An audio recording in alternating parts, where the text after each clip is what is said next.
Assalamu alaikum wa rahmatullahi ta'ala wa barakatuh. Ici, c'est Meshraf Aladdin.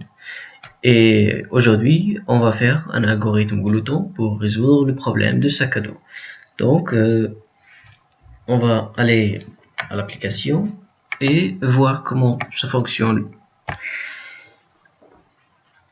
Ici, comme vous voyez, on a le nombre d'éléments, la capacité et un list view qui va nous stocker nos données de la quantité et de profit. Alors, disons que c'est le nombre d'éléments c'est 5 et disons que c'est 15 la capacité de sac. On va remplir aléatoirement les données. La quantité de le premier élément c'est 6 et le profit de le premier élément c'est 16. On va cliquer sur le bouton résolution heuristique. Et cette méthode, il s'agit d'une méthode de glouton par rapport au profit. Ça veut dire quoi? Ça veut dire, on va regarder, qu'est-ce qui ça veut dire cet algorithme. Alors, trier les objets par ordre décroissant d'efficacité. Ça veut dire trier les objets par ordre décroissant de leur profit. Et considérer une variable, ce qu'on appelle wcons, que représente la capacité actuelle. On va dire que c'est 0 et par une simple boucle et par une simple condition.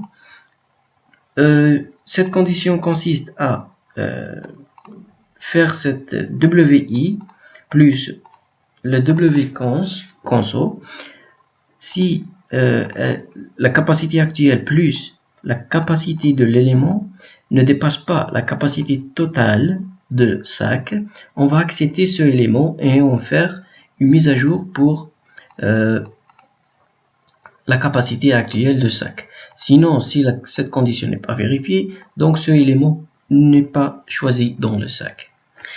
Revenons à notre application et voir. x1 est égal à 0, est égal à 1, x2 est égal à 0, x3 est égal à 1, de même pour x4 et x5 est égal à 0. Avec une valeur objective qui est égale à 50 unités monétaires. Donc, c'est ça pour la résolution heuristique. Et on va voir maintenant là le code associé. Donc, dans la résolution, comment ça fonctionne? Au premier temps, il faut récupérer les données. Donc, les données sont récupérées dans un vecteur élément, ce qu'on appelle, ce qui va stocker nos éléments, on va dire de 0 à n, et un vecteur de quantité i. Cette expression ici pour faire ce qu'on appelle le parsing d'un texte, d'une variable texte à une variable float. C'est un changement de texte à float, ok? Et de même pour le profit. Après avoir récupéré les données, on va exécuter l'algorithme. L'algorithme, on a dit qu'il s'agit de trier les objets par ordre décroissant de leur profit. Donc deux boucles pour trier un vecteur. Donc si le profit i est supérieur au profit j, on va interchanger les éléments, le vecteur élément et le vecteur profit. Ok?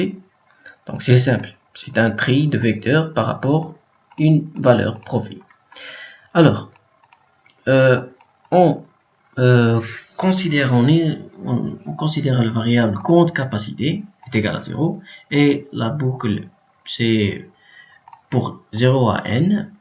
La quantité de l'élément i, ça veut dire quoi l'élément i? Ça veut dire on a choisi la quantité de l'élément i. Supposons que l'élément i c'est 3 parce que on a interchangé ici les éléments, les valeurs d'éléments lorsque le profit associé de i est plus grand que j. Donc du coup on a interchangé l'élément i l'ordre décroissant par rapport à leur profit. Donc pour cet élément i, on prend sa quantité et on va ajouter à courante capacité de sac si elle n'est pas supérieure à la capacité. Si elle n'est pas supérieure, donc on va accepter ce élément et la variable de décision, ce qu'on appelle xi, elle va être égale à 1. Et on va faire une mise à jour. La quantité de capacité, la courante capacité, elle est égale à la quantité d'éléments. Et ici, on calcule la valeur objective. À chaque fois, l'élément ici, c'est accepté. Sinon, l'élément n'est pas accepté. Pour l'affichage de la solution, on vient ici, on voit que c'est le textbox 2. Le textbox 2 dot text est égal à valeur objective toString. Ça, c'est pour changer une valeur objective, ce qui est un float ici, ok, en string. On va continuer avec le mot unité monétaire pour sembler que c'est un signe, c'est une unité monétaire, ok. Et de même pour le textbox 1, pour les variables de décision, on va dire le x est, on va dire plutôt, c'est déclarer un string, ce qu'on appelle sol, et une boucle pour i de 0 à n. On va faire solution. Ici, normalement, c'est comme ça. C'est sol plus, chaque fois, on écrase cette sol. Donc, la solution, elle fait, c'est pareil d'écrire ça ou ça. Donc, xi, x plus i plus 1, parce que le i démarre de 1, donc tu vois, plus toString plus est égal, le mot est égal, plus le variable de décision xi toString. Et chaque fois on fait ça, on obtient une forme de sur ça. Désolé, on obtient une forme sur ça. Alors, une autre coup d'œil sur l'application, comment elle fonctionne. Alors, le nombre d'éléments ici c'est 7 par exemple, et la capacité c'est 17 par exemple. Remplissage aléatoire, ici les éléments sont stockés, les quantités et leur profit.